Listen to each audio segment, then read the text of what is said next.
तो क्यों बहुजन समाज के लोग लगातार इस तरह की तस्वीरें, इस तरह की मूर्तियों का यूज करते हैं? असल में ये जो इशारा है, ये पार्लियामेंट का इशारा है। बाबा साहब ने जय जयकार करने से मना किया, जयंती मनाने से मना किया, उन्होंने विचारधारा को प्रचारित और प्रसारित करने के लिए कहा। लेकिन आज बहुजन समाज के साथ साथ देश का तमाम बड़ा तबका उनकी जयंतियां मना रहा है, जय जयकार कर रहा है, लेकिन सही रूप से जिस सिद्धांत, जिस विचारधारा की बात बाबा साहब करते थे वो नहीं कर रहा है। तो बेसिक कमियां कहाँ है? क्या वो लोग समझ नहीं रहे हैं या जानबूझकर अनजान बने हुए?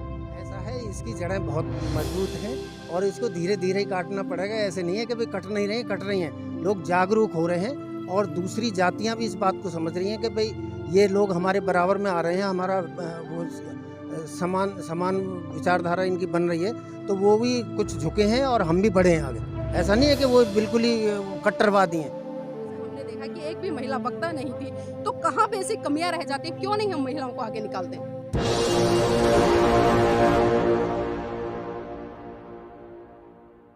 नमस्कार, आप देख रहे हैं एनबी न्यूज़ 24x7 नीलम बोध के साथ। और आज है हम दिल्ली के कोंडी विधानसभा में, जहां पर कि भारतीय बौद्ध महासभा की तरफ से एक बहुत ही भव्य व विशाल कार्यक्रम का आयोजन किया गया। मैं आपको अवगत कराती चलूं कि आज जिस तरह से हम देख रहे हैं पूरे भारत देश में परम पूज्य बाबा साहब की 132वीं जयंती मनाई जा रही है। उसी कड़ी में भारतीय बौद्ध महासभा ने भी बाबा साहब की 132वीं जयंती बड़ी धूमधाम से मनाई है। यहाँ पर मेरे साथ में तमाम भारतीय बौद्ध महासभा दिल्ली प्रदेश के पदाधिकारी है, उन्हीं से चर्चा करना चाहूँगी और जानना चाहूँगी कि जिस सपने की बात परम पूज्य बाबा साहब करते थे उसको सार्थक करने में आखिर ये लोग किस तरह से भूमिका निभा रहे हैं। सर, आपका स्वागत है एनबी न्यूज़ में। Thank you. सर, जानना चाहूंगी, जिस तरह से अक्सर बाबा साहब इस बहुजन समाज को सत्ता के गलियारों में देखना चाहते थे, तो आज भारतीय बौद्ध महासभा उस दिशा में किस तरह से काम कर रही है? और इसी कड़ी में एक और उसी से जुड़ा हुआ सवाल लेना चाहूँगी, जिस तरह से परम पूज्य बाबा साहब ने भारत को बौद्ध में देखने की एक कल्पना की थी, एक सपना देखा था, उस कड़ी में भी किस तरह से काम कर रहे हैं आप लोग? भारतीय बौद्ध महासभा दिल्ली प्रदेश की हम एक कड़ी हैं। पटपड़गंज क्षेत्र का मैं अध्यक्ष हूँ। जिस तरह से बाबा साहब का सपना था कि भारत को बौद्ध में बनाने का, तो उसमें बाबा साहब ने ये धार्मिक संस्था बनाई थी, भारतीय बौद्ध महासभा। उसके हम सैनिक हैं, सिपाही हैं। हम भारतीय बौद्ध महासभा को जन जन तक पहुंचाने का काम करते हैं और जो बाबा साहब का सपना था बौद्ध में भारत बनाने का, हम प्रयास करते हैं विचार गोष्ठियों के माध्यम से और इस तरह की सभा करके। अब बुद्ध पूर्णिमा पे भी हम प्रयास करेंगे ऐसी सभा करने का, इन सभाओं के माध्यम से। और भारतीय बौद्ध महासभा हर महीने, हर 15 दिन में एक विचार गोष्ठी अपने गली मोहल्ले में, किसी बौद्ध विहार में, किसी और चौपाल में, इस तरह की लोगों को समझाने का काम करती है। ये गैर राजनीतिक संगठन है, इससे राजनीति का कोई लेना देना नहीं है। सर, जिस तरह से बाबा साहब अक्सर एक बात कहा करते थे कि मैं किसी भी समाज की उन्नति इस बात से आंकता हूँ कि उस समाज की महिलाएं कितनी पढ़ी लिखी और जागरूक है। लेकिन क्या बात है, आज मैंने आपका मंच देखा और पूरा का पूरा बैनर भी देखा भारतीय बौद्ध महासभा का, एक भी महिला प्रतिनिधित्व यहाँ पर वक्ता के तौर पे या आपके संगठन में दिखाई नहीं दी। इसके पीछे बेसिक कारण क्या है? हमारी महिला जो यहाँ महिला संघ था, उनका बेटा जो एक्सीडेंट हो गया था, तो वो यहाँ पर नहीं थी। लेकिन वो जो उनकी संयोजक हैं वो यहाँ नहीं थी, अन्यथा वो होती तो वो मंच पे होती। और लेकिन उनके साथ की जो हमारी बहनें थी, उपासिकाएं थी, वो सब सामने यहाँ पर जो सामने हमारी चेयर हैं उनमें सब वो महिलाएं थीं और उन्होंने पूरी ईमानदारी और निष्ठा के साथ में ये जो बाबा साहब का 132वां ये प्रोग्राम हुआ है, उसमें उन्होंने निष्ठा के साथ में हमारा सहयोग और साथ देने का काम किया है। लेकिन सर, जिस तरह से हम देखते हैं कहीं ना कहीं जब महिला मंच से बोलती है तो उसका बहुत ज़्यादा प्रभाव महिलाओं पर पड़ता है और महिला कहीं बदलाव की तरफ महिलाएं बढ़ती है। लेकिन आज आपके भी संगठन में जिस तरह से हमने देखा कि एक भी महिला वक्ता नहीं थी, तो कहाँ बेसिक कमियाँ रह जाती हैं? क्यों नहीं हम महिलाओं को आगे निकालते हैं? ऐसा नहीं है, हमारे कार्यक्रम में महिलाओं ने बढ़ चढ़कर भाग लिया, लेकिन कुछ परिस्थितियों के कारण महिलाओं को यहाँ बोलने का मौका नहीं मिल पाया, वो चीज़ अलग है। लेकिन भारतीय बौद्ध महासभा में ऐसा कुछ नहीं है कि महिलाओं की भागीदारी नहीं है, बराबर भागीदारी है और महिलाएं बढ़ चढ़कर भाग लेती हैं। इस बार हमने इसे गैर राजनीतिक बनाकर यहाँ जो महिला वक्ता के रूप में आती वो नहीं आ पाई हैं, बाकी महिलाओं का भरपूर सहयोग हमारे साथ रहा है। जी, तो सर आपसे जानना चाहूँगी, जो भारतीय बौद्ध महासभा है क्या वो कैडर दे रही है? हम तो अपना प्रयास करते हैं बड़ी शांतिपूर्वक, और जो बाबा साहब के सपने थे उनको साकार करने का प्रयास करते हैं। हम किसी को धमकी नहीं देते, हमारा भारतीय बौद्ध महासभा बड़े शांतिपूर्ण से घर घर जाके गोष्ठी करके ये संदेश देती है और वो ज़्यादा से ज़्यादा प्रयास करती है कि हमारा भारत बौद्धमय भारत बने। सर, जिस तरह से हम बात करते हैं 1956 में परम पूज्य बाबा साहब ने लाखों लोगों के साथ में धम्म दीक्षा ली, लेकिन आज बाबा साहब के नाम पर और धार्मिक संगठन के नाम पर भी बहुत सारे संगठन बने हुए हैं, लेकिन आज बेसिक कमियां कहाँ है कि आज साहब के उस सपने को साकार करने में चूक कर रहे हैं? ये तो देखिए, आपको पता है हर उसमें क्षेत्र में सबको एक्चुअली क्या है कि हम बटे कहाँ हैं, सब चाहते हैं कि मैं ही अग्रसर रहूं। हम लोग, हमारे संस्थाएं बहुत हैं, लेकिन थोड़ी सी त्रुटियां हैं कि हम एकजुट नहीं हो पा रहे, और उसके लिए प्रयास है, भारतीय महासभा प्रयास करती है और आगे करती रहेगी। बस जी, बाबा साहब ने खासकर भारत में जो जाति तोड़ो उसके लिए बहुत अच्छे स्तर पर एक संदेश दिया कि हमें जब तक अंतर जातीय विवाह नहीं करेंगे लोग, जो बहुजन समाज के लोग हैं, तब तक जातियाँ खत्म नहीं होंगी। लेकिन आज हम देख रहे हैं कि जो लोग बौद्ध बन रहे हैं उनमें भी कहीं ना कहीं आज भी जाति विद्यमान है, ऐसा क्यों? ये चीज़ें बहुत कम हैं, लेकिन आजकल अंतर्जातीय विवाह भी हो रहे हैं। ऐसा नहीं है, हमारे खुद समाज में और हमारे घर में भी ऐसा ही है। दूसरी कास्ट में शादियां हो रही हैं और हमारी जो लड़कियां हैं वो भी दूसरी कास्ट में कर रही हैं। ऐसा कुछ नहीं है, जातिवाद काफ़ी ख़त्म हो रहा है। बाबा साहब के सपने साकार हो रहे हैं और हमारी जो संस्थाएं हैं वो सब प्रयास में लगी हुई हैं। पूरे देश में अलग अलग संस्थाएं बनी हुई हैं, बहुत सारे नामों से बनी हुई हैं।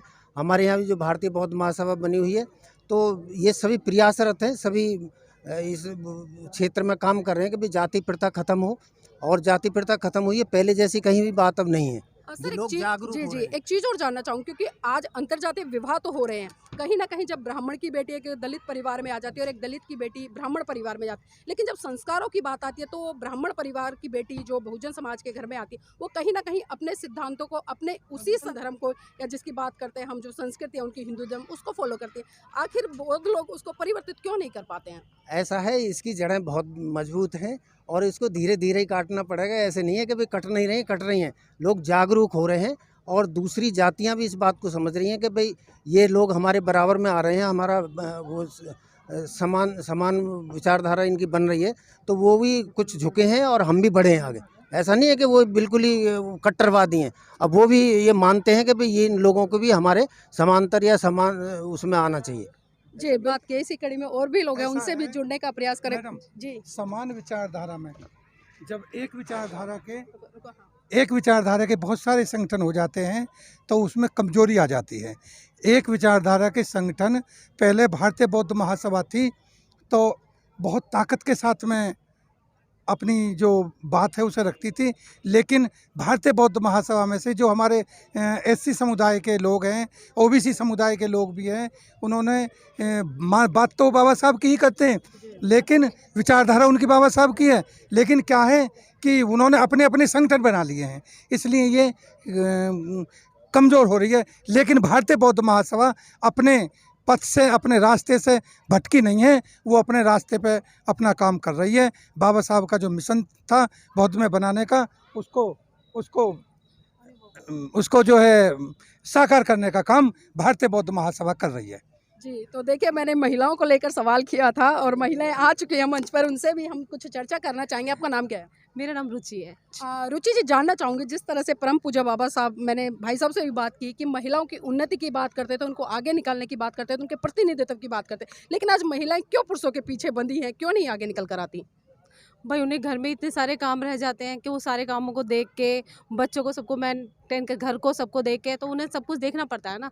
तो घर भी देखना है, समाज को भी देखना है, तो दोनों चीज़ एक साथ नहीं हो सकती। फिर भी वो करती हैं, समाज को भी देखती हैं और घर को भी देखती हैं। नहीं, बाबा साहब ने समानता का अधिकार दिया। अगर पुरुष नौकरी कर रहा है और महिला घर का काम कर रही है, तो कई बार ऐसा होता है जब संडे आता है तो पुरुष घर का काम करना चाहिए नहीं चाहिए? समानतावादी चाहिए। तो आपके घर के पुरुष करते हैं? मेरे घर के पुरुष करते हैं, मेरे साथ हेल्प कराते हैं। चलिए, देखिए, इनके घर के पुरुष साथ में काम कराते हैं और भी महिलाएं, उनसे भी जुड़ेंगे। आपका नाम क्या है? शिमला सिंह है मेरा नाम। यहीं पे रहते हैं? जी। अच्छा, आज बाबा साहब की जयंती मनाई गई है यहाँ पर बड़े धूमधाम से, तो ये मनाइए, बाबा साहब की जयंती आखिर क्यों मनाते हैं लोग? क्योंकि बाबा साहब ने सारे अधिकार हमें बाबा साहब ने दिए थे। उससे पहले हमें कोई जयंती मनाने का या कोई भी यहाँ तक कि अच्छे कपड़े पहनने का, खाने का, पीने का, रहने का, पढ़ने का, अच्छी शिक्षा तक का भी हमें अधिकार नहीं था। जी इसलिए बाबा साहब ने एक बात कही थी कि बहुजन समाज के लोग ही नहीं बल्कि पूरे देश के लोग मेरी जयंती ना मनाकर बल्कि मेरे कारवा को आगे बढ़ाएं। लेकिन आज हम देख रहे हैं कि बहुजन समाज के साथ साथ अन्य लोग भी बाबा साहब की जय जयकार करने में लगे हुए हैं, उनकी जयंती मनाने में लगे हुए हैं। तो क्या जरूरत नहीं है बाबा साहब के सिद्धांतों को, उनके विचारों को आगे बढ़ाएं जयंतियों को छोड़कर? बिल्कुल। मैं आज फर्स्ट टाइम ही स्टेज पे आई हूँ, तो इसलिए मैं थोड़ा कम ही बोलूँ। चलिए, फर्स्ट टाइम आई है, इसी कड़ी में हमारे यूथ भी हैं, उनसे भी जुड़ेंगे। वही सवाल मेरा रहेगा आपसे, उसका आंसर दीजिए। दोबारा पूछिए आप सवाल मेरे से। नहीं, सवाल वही है कि बाबा साहब ने जय जयकार करने से मना किया, जयंती मनाने से मना किया, उन्होंने विचारधारा को प्रचारित और प्रसारित करने के लिए कहा। लेकिन आज बहुजन समाज के साथ साथ देश का तमाम बड़ा तबका उनकी जयंतियां मना रहा है, जय जयकार कर रहा है, लेकिन सही रूप से जिस सिद्धांत, जिस विचारधारा की बात बाबा साहब करते थे वो नहीं कर रहा है। तो बेसिक कमियां कहाँ है? क्या वो लोग समझ नहीं रहे हैं या जानबूझकर अनजान बने हुए हैं? नहीं, जो ऊंचा तबका है वो बाबा साहब को बिल्कुल मान रहा है, बिल्कुल जान रहा है, बिल्कुल पढ़ रहा है बाबा साहब को। हमारे समाज के लोग से ज़्यादा जो ऊंचे तबके का समाज है वो बाबा साहब को पढ़ता है, लेकिन वो आगे बयान नहीं करता कि हम बाबा साहब को पढ़ते हैं, क्योंकि वो बाबा साहब की विचारधारा से डरते हैं कि हम लोग अगर आगे बढ़ गए तो हम दोबारा उन पर शासन करने लगेंगे। इसलिए वो हमसे लोग घबराते हैं, डरते हैं। लेकिन वो फिर भी बाबा साहब को पढ़ते हैं, क्योंकि बाबा साहब की आइडियोलॉजी एक मॉडर्न इंडिया की आइडियोलॉजी है, ना कि किसी पंडित ढोंगी जो हमको नीचे दबाने का काम करते हैं उसकी आइडियोलॉजी है। इसलिए बाबा साहब की आइडियोलॉजी को बड़े लोगों के, ऊंचे तबके के लोग जो हैं वो पढ़ते हैं, और हमें भी पढ़ना चाहिए और आगे बढ़ना चाहिए। आज देश में लगातार एक मांग उठ रही है हिंदू राष्ट्र की। तो क्या लगता है, एक तरफ बाबा साहब की विचारधारा, उनके अनुयायी, और दूसरी तरफ वो संस्कृति जो लगातार हिंदू राष्ट्र की मांग करे, तो दोनों संस्कृतियों में से क्या लगता है किस संस्कृति की स्थापना भारत देश में होनी चाहिए ताकि भारत को विश्व गुरु का दर्जा दोबारा से मिल सके? देखिए, बाबा साहब का संविधान जो है, भारत का संविधान, वो एक धर्म निरपेक्ष संविधान है। तो बाबा साहब किसी भी धर्म या जाति सबने जो बाबा साहब का संविधान है, बाबा साहब के संविधान ने सबको समानता पर ला दिया, इक्वल राइट्स दे दिए सभी को। कोई किसी धर्म का कोई बड़ा नेता नहीं है, कोई किसी धर्म का कोई बड़ा बच्चा नहीं है, जो भी है सब समान है।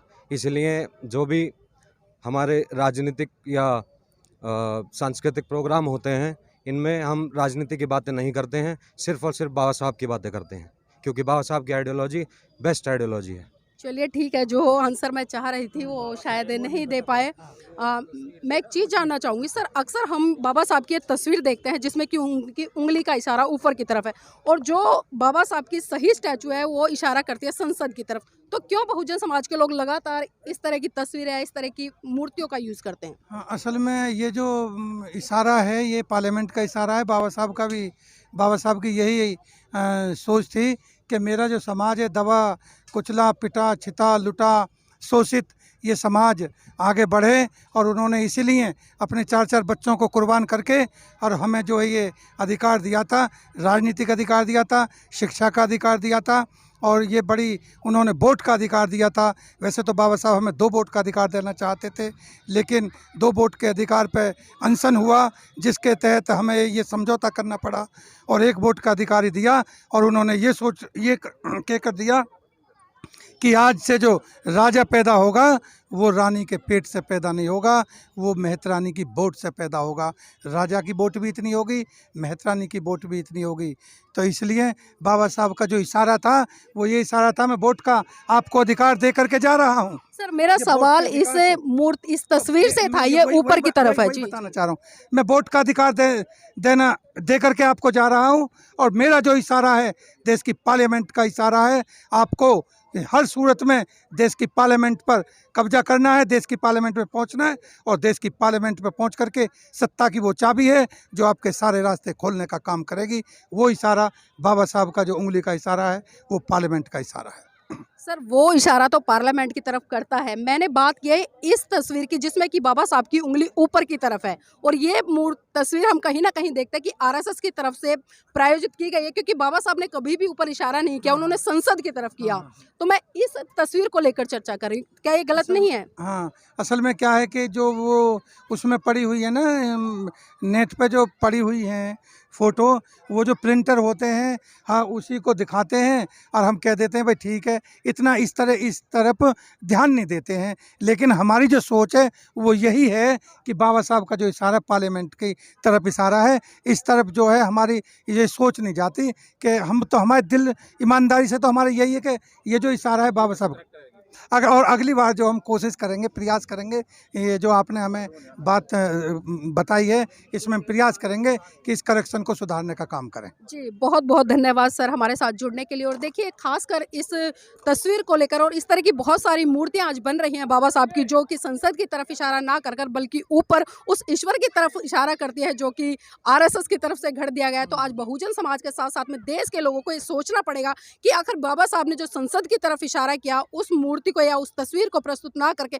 बल्कि ऊपर की तरफ इशारा जो किया है उस तस्वीर को प्रस्तुत और प्रचारित और प्रसारित करने का काम करते हैं। लेकिन बहुजन समाज के लोगों को जब भी किसी भी कार्यक्रम में उपस्थिति हो या इस तरह के कार्यक्रम प्रायोजित करे तो वो विशेष तौर पर ध्यान रखे कि ये जो ऊपर वाली उंगली है इसका यूज ना करे, बल्कि जो संसद की तरफ इशारा करती है उस मूर्ति का और उसी पिक्चर का यूज करें। धन्यवाद।